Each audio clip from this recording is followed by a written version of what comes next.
اور کس طرح فرعون نے اس چیلنج کو سمجھ لیا فوراً. یعنی معاملہ صرف یہ نہیں تھا کہ حضرت موسیٰ اس سے کہتے ہیں اور وہ کہتا ہے کہ اچھا ٹھیک ہے کچھ لوگ ہیں کہیں عبادت کر لے. اس نے بھی ٹھیک ٹھیک اس پیغام کو سوچا، سمجھا، اس چیلنج کا اندازہ کیا کہ اگر یہ دین کی دعوت دی جا رہی ہے تو اس کا مطلب ہے پورا نظام. اس کا مطلب ہے کہ بندوں کو بندے کی غلامی سے نکال کے اللہ کی غلامی میں دے دینا. اسی وجہ سے جو ہم اس پورے واقعے میں جو شدت دیکھتے ہیں کہ حضرت موسیٰ کو اس کو دعوت دینا، پھر جادوگروں کا آنا، پھر جادوگروں کا اس معاملے سے ہٹ جانا، ایمان لے آنا، صبر کی دعا کرنا، یہ پورا واقعہ ہمیں سنایا ہی اس لیے جا رہا ہے کہ یہ حق اور باطل کا معاملہ تو آتا رہتا ہے. ہم پہلے یہ بات پڑھ چکے ہیں کہ حق اور باطل کی کشمکش تو چلتی ہے اور چلتی رہے گی، لیکن حضرت موسیٰ نے فرعون کو جا کے جو چیلنج کیا وہ اسی لیے کیا کہ دین انفرادی معاملہ نہیں ہے. یہ نہیں ہو سکتا کہ میں دین پہ چلتی رہوں اور اپنے گھر میں رہوں اور باقی دنیا میں جو ہو رہا ہے وہ ہوتا رہے. یہ پاسبل ہی نہیں ہے، پھر میرا دین بھی نہیں بچے گا.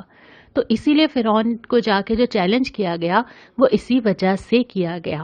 اور پھر اس کے بعد جو واقعہ ہے وہ ہم انشاءاللہ آپ کبھی تفسیر پڑھیں گے تو بہت تفصیل کے ساتھ آپ کو ملے گا. پھر ہم آ جاتے ہیں آگے.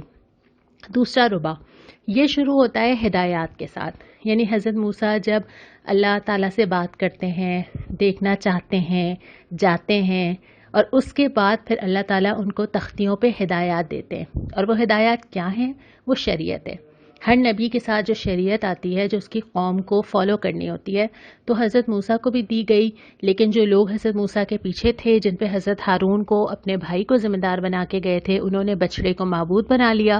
پھر قرآن وہ واقعہ بتاتا ہے کہ کس طرح حضرت موسیٰ واپس آئے، ناراضگی کا اظہار کیا، اور اس کے بعد پھر قرآن تبصرہ کرتا ہے اس ہدایت کی طرف جو ہمیں دی گئی ہے، جو میرے اور آپ کے پاس ہے.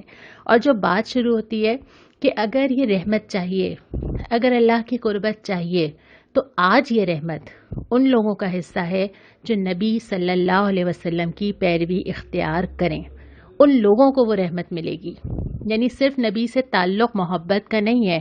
ایمان محبت تو پہلی چیز ہے، اس کے بعد جو اور تعلق کی اور ساری سیڑھیاں ہیں اس میں کیا ہے کہ نبی صلی اللہ علیہ وسلم سے ایسا تعلق ہو کہ اللہ کے نبی صلی اللہ علیہ وسلم کی سنت پر عمل ہو، آپ کی زندگی میں جو جو آپ نے کیا اس کی پیروی کی جائے.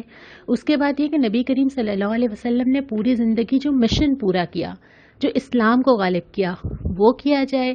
پھر اس کے بعد یہ کہ جو نبی جو کتاب لے کر آئے تھے، یہ اللہ کے نبی صلی اللہ علیہ وسلم کی وہ وصیت یا وہ نشانی ہے، یہ قرآن جو ہمارے پاس ہے، اس قرآن کی پیروی کی جائے. ہمارے گھر کے بڑے بزرگ، امیاں، نانیاں اپنی جو نشانیاں چھوڑتی ہیں نا، کبھی کوئی زیور ہوتا ہے، کبھی کوئی چیز ہوتی ہے، وہ ہم کتنا قیمتی سمجھ کے رکھتے ہیں کہ ہمارے آباء و اجداد کی نشانی ہے. یا اگر کوئی وصیت کی جاتی ہے تو اس کو کتنا دل سے لگا کے رکھا جاتا ہے کہ یہ وصیت ہمیں کی گئی تھی. یا کوئی جملے، کوئی ہدایات جب ہمیں کہی گئی ہوتی ہیں تو وہ ہمارے لیے بہت قیمتی ہوتی ہیں. نبی کریم صلی اللہ علیہ وسلم کی وصیت یہ قرآن ہے. نبی کریم صلی اللہ علیہ وسلم کا ترکہ یہ قرآن ہے، جو آپ نے ہدایت فرمائی تھی کہ میں تمہارے درمیان دو چیزیں چھوڑے جا رہا ہوں جن کو تھام کے رکھو گے تو کبھی گمراہ نہ ہوگے، کتاب اللہ اور میری سنت. تو اللہ کے نبی صلی اللہ علیہ وسلم سے یہ سارا تعلق مطلوب ہے، محبت کا بھی، ایمان کا بھی، اطاعت کا بھی، پیروی کا بھی، مشن جو آپ صلی اللہ علیہ وسلم نے چھوڑا وہ بھی، پھر آپ کی لائی ہوئی کتاب سے تعلق بھی، یہ ساری چیزیں مطلوب ہیں. اس کے بعد پھر ذکر کیا کہ بنی اسرائیل نے جو کیا تھا وہ ہمارا ظلم نہیں تھا. پورے قرآن میں اللہ تعالیٰ نے بہت ساری جگہ ان لوگوں کو ظالم کہا ہے جو گناہ کرتے ہیں. وہ کس پہ ظلم کرتے ہیں؟ بہت ساری جگہ پہ آپ لوگوں پہ تو ظلم نہیں کر رہے ہوتے، لیکن ظالم اس لیے کہا جاتا ہے کہ اپنے آپ پہ ظلم کر رہے ہوتے ہیں. یہ اللہ کا ظلم نہیں تھا. کوئی بھی انسان اپنی زندگی میں اگر اپنے آپ کو جہنم کے لیے تیار کرتا ہے، اگر اپنے نفس کو غلط باتوں پہ راضی کر لیتا ہے، اگر وہ اللہ کی رضا پہ نہیں چلتا ہے تو وہ اصل میں تو اپنے اوپر ظلم کر رہا ہے، وہ اپنے ساتھ زیادتی کر رہا ہے، وہ کسی اور کو نقصان نہیں پہنچا رہا. اسی لیے اللہ تعالیٰ ہر اس انسان کو ظالم کہتا ہے جو راہ راست سے ہٹتا ہے. اور یہاں پہ بھی فرمایا کہ بنی اسرائیل جو ظلم کر رہے تھے وہ اپنے اوپر کر رہے تھے، اللہ نے ان کے اوپر کوئی ظلم نہیں کیا تھا. اب پارہ نمبر 9 کا تیسرا ربع دیکھ لیتے ہیں. سب سے پہلے شروع میں ان لوگوں کا ذکر ہے جو دوسروں کو برائی سے روکتے تھے، اور اس میں سب سے پہلے کچھ لوگوں کا ذکر ہے جن کو کہا جاتا تھا کہ تم کیوں برائی سے روکتے ہو، اور یہ بہت آسان ہے یہ بہت سیف ہے کہ آپ اپنے گھر میں رہیں، اچھے کام کریں اور آپ اس پہ بودر ہی نہ کریں کہ باہر کیا ہو رہا ہے نا. اور کچھ لوگ یہ کہتے ہیں کہ اپنے کام سے کام رکھو. تو جو لوگ برائی سے روکتے تھے، نیکی کا حکم دیتے تھے، قرآن ذکر کرتا ہے کہ دوسرے لوگ ان کو آ کے کہتے تھے کہ تمہیں کیا ضرورت ہے نصیحت کرنے کی، تو وہ کیا جواب دیتے تھے؟ ہم اپنی حجت پوری کریں. ہمیں تو اللہ کے پاس یہ جواب دینا ہے کہ جب معاشرے میں اتنا کچھ ہو رہا تھا تو ہم کہاں تھے، ہم کیا کرتے تھے. اس کی وجہ یہ ہے کہ کوئی بھی انسان غیر جانبدار نہیں ہوتا، یہ ہو ہی نہیں سکتا. کہیں نہ کہیں تو ہمارا وزن گر رہا ہے نا، کسی ایک راستے پہ تو ہم جا رہے ہیں نا، کسی ایک جگہ ہم فالو کر رہے ہیں اور فالو کروا رہے ہیں. تو ہم کہاں پر ہیں؟ ہم نیوٹرل تو ہو ہی نہیں سکتے. تو جو انسان جس جگہ پہ جا رہا ہے وہ وہیں پہ اپنا وزن ڈال رہا ہے. تو اللہ تعالیٰ کے پاس ہم نے یہ جواب تو دینا ہے نا کہ ہم کیا چھوڑ کے آئے ہیں. آپ کو وہ آیت یاد ہے جو ہم نے پڑھی تھی کہ ہر انسان دوہری ذمہ داری اٹھا رہا ہے. ایک اپنی تو لے ہی رہا ہے لیکن ایک معاشرے پہ جو اپنے اثرات چھوڑ رہا ہے وہ اس کی ذمہ داری بھی لے گا. تو یہاں پہ بھی یہی ذکر ہے کہ وہ لوگ یہ کہتے تھے کہ تم لوگ کیوں روکتے ہو، لیکن روکنے والے یہ کہا کرتے تھے کہ ہم اپنی ذمہ داری پوری کریں، ہم اللہ کو ہم نے جواب دینا ہے کہ ہم نے کیا کیا. تو جب عذاب آیا تو اللہ تعالیٰ نے ان لوگوں کو بچا لیا جو برائی سے روکتے تھے. اور اس کے بعد پھر اس عہد کا ذکر ہے جو الستو بربکم، تمام ارواح سے عالم بالا میں اللہ تعالیٰ نے ایک عہد لیا تھا کہ کیا میں تمہارا رب نہیں ہوں، اور لوگوں نے کہا تھا کہ ہاں آپ ہمارے رب ہیں. اس کی مثال آپ یہ سمجھیے کہ اگر کوئی فیچر بلٹ ان ڈال دیا جائے، یعنی ہمارے اندر یہ چیز بلٹ ان ہے لیکن پھر اس کے بعد ہم اپنے اعمال سے، اپنے فیصلوں سے اس کو دبا دیتے ہیں. لیکن جب ہم نیکی پہ چلنا چاہتے ہیں تو جو ہمیں سیٹسفیکشن ملتی ہے نا، اس کی وجہ ہی یہ ہے کہ اللہ تعالیٰ نے یہ ہمارے اندر ودیت کر کے ہمیں بھیجا ہے کہ ہم اللہ تعالیٰ کی طرف جھکتے ہیں، ہم سکون پاتے ہیں اللہ کی عبادت میں. اور اس کے بعد پھر اللہ تعالیٰ نے ان لوگوں کی مثال دی ہے جو خواہش نفس کی پیروی کرتے ہیں. پہلے ہم نے یہ پڑھا تھا کہ بہت ساری چیزیں جن کی اللہ کو چھوڑ کے بندگی کی جاتی ہے اس میں سے ایک انسان کا اپنا نفس ہے. اور یہاں پہ ذکر اللہ تعالیٰ نے کیا جانوروں کی مثال کے ساتھ.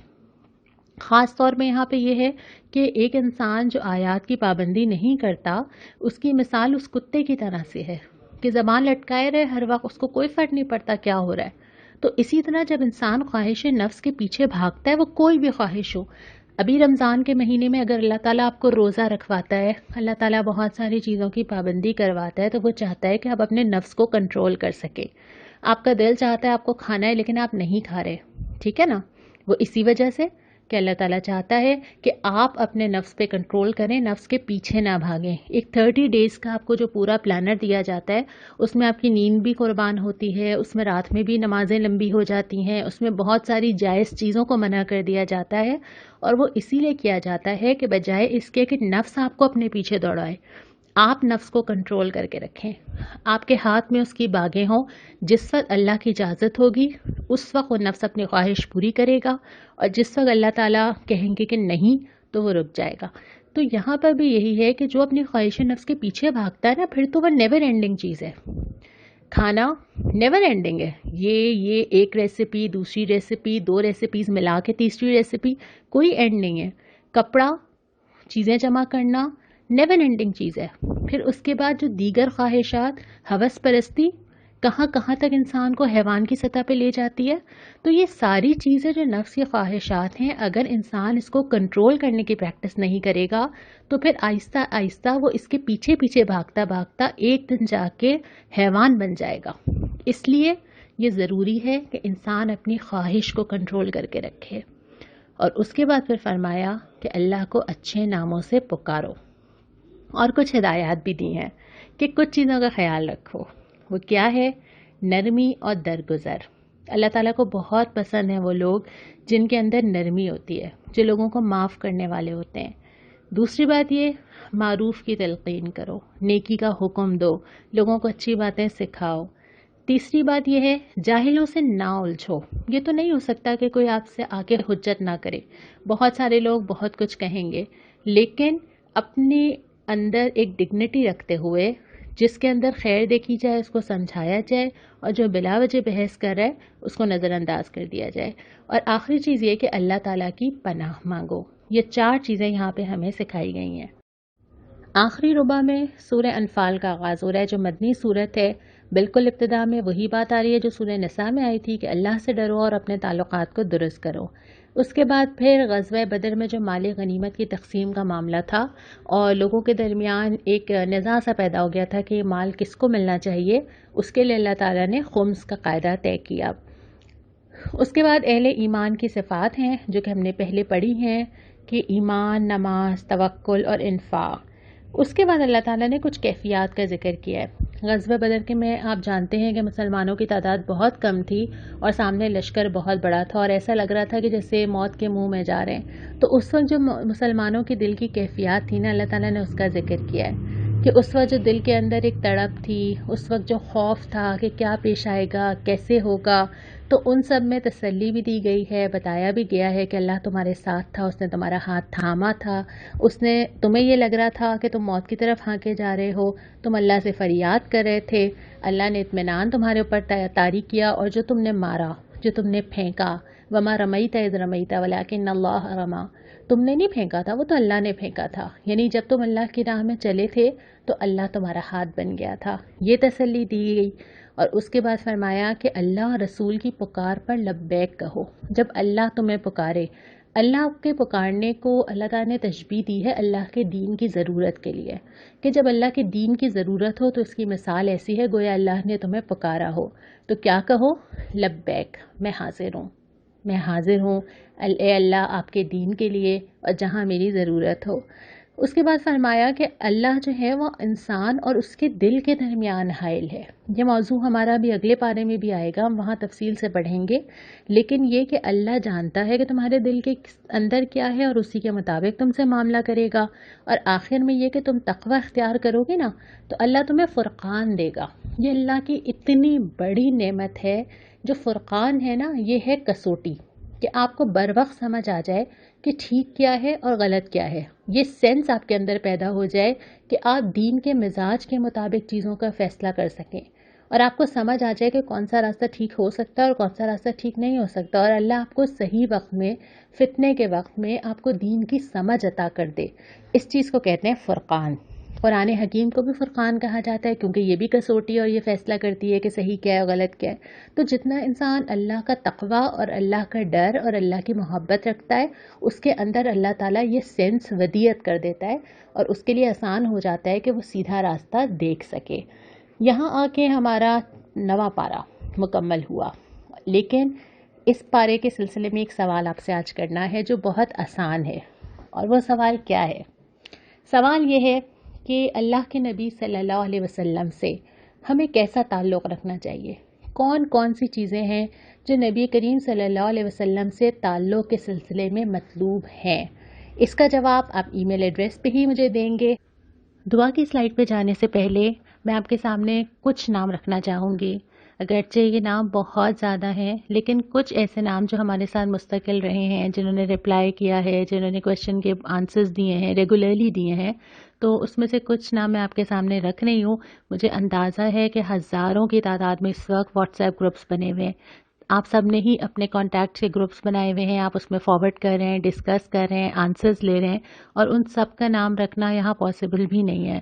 آپ کا فیڈ بیک ڈائریکٹلی یا انڈائریکٹلی آ بھی رہا ہے، لیکن یہ بس وہ نام ہیں جو ہماری I D per, E mile I D پر یا فیس بک پر ہمیں رپلائی کرتے رہے ہیں۔ ان میں ملک کے کونے کونے سے تو ہیں ہی، یعنی پاکستان کے اندر سے بڑے شہروں کے علاوہ چھوٹے چھوٹے شہروں سے بھی ہیں، اس کے علاوہ دنیا بھر سے امریکہ، Canada, India, Spain, Dubai, Japan, تمام جگہ کے لوگ شامل ہیں۔ یہ نام آپ کے سامنے چل رہے ہیں، اس میں ایج گروپ بھی ڈفرینٹ ہے، یعنی 8 کلاس کی بچی بھی ہے جو بہت ڈیٹیل سے جواب دیتی ہے، 80 ایئرس کی خاتون بھی ہیں جو اتنے ہی انٹرسٹ سے رپلائی کرتی ہیں۔ لیکن یہ ساری لسٹ دکھانے کا مقصد کیا ہے؟ میں آپ کو یہ نام کیوں دکھا رہی ہوں؟ کیا اس لیے کہ آپ اپنا نام ڈھونڈ کے خوش ہو جائیں، یا اس لیے کہ میں آپ کو دکھانا چاہتی ہوں کہ کتنے لوگ رپلائی کر رہے ہیں؟ نہیں، یہ میں آپ کو اس لیے دکھا رہی ہوں کہ ہم نے جب سورہ کہف پڑھی تھی کہ اپنے آپ کو ان لوگوں کے ساتھ کنیکٹ کرو جو تمہارے لیے چیزوں کو آسان کریں، تم سب ایک دوسرے سے طاقت لو، حوصلہ لو، تم سب ایک دوسرے کو بیک اپ کرو، تو یہ وہ لوگ ہیں جو سب آپس میں جڑے ہوئے ہیں اس وقت۔ اور ان تمام لوگوں کو کس چیز نے جوڑا ہے؟ جو سورہ بقرہ میں آیا تھا کہ اللہ کی کتاب کو مضبوطی سے تھام لو، اللہ کی رسی کو مضبوطی سے تھام لو. یہی ایک چیز ہے جو انسان کو بے غرضی کے ساتھ کنیکٹ کرتی ہے. کسی کا کسی سے کوئی فائدہ، غرض، رشتہ داری نہیں ہے، لیکن جس چیز نے سب کو جوڑ کے رکھا ہوا ہے وہ ہے اللہ کی کتاب. اور یہی آپس میں محبت پیدا کرتی ہے، سب کو جوڑ کے رکھتی ہے. اور یہی چیز یہ ہے جس نے آپ کو ایک نہیں رہنے دیا. اس وقت آپ وہ ایک فرد نہیں ہے، اس وقت آپ ان تمام لوگوں میں شامل ہیں جو دنیا بھر میں اس کتاب سے جڑے ہوئے ہیں. تو اس اسٹرینتھ کو مضبوط کر کے رکھنا ہے، ہمیں ایک دوسرے سے جڑ کے رہنا ہے، ایک دوسرے کو سپورٹ کرنا ہے. اور اس قرآن کی کتاب کو، جیسے میں نے پہلے کہا، پڑھنا اور سمجھنا بھی ہے لیکن دوسروں تک پہنچانا بھی ہے. اب ہم چلتے ہیں دعا کی سلائیڈ کی طرف. اور جو دعا آج کی ہے، یہ دعا سورہ اعراف کی 126 آیت میں ہے. اور یہ وہ دعا ہے کہ جب جادوگر اسلام لے آئے تھے فرعون کے دربار میں تو انہوں نے یہ دعا مانگی تھی، ربنا افرغ علینا صبرا وتوفنا مسلمین. اے ہمارے رب، ہم پہ صبر کا فیضان کر، ہمیں دنیا سے اٹھا تو اس حال میں کہ ہم تیرے فرما بردار ہوں. اللہ تعالیٰ ہمیں بھی صبر عطا کرے اور اللہ تعالیٰ ہمیں بھی دنیا سے اٹھائے تو اس حال میں کہ ہم اللہ تعالیٰ کے فرما بردار ہوں. آمین.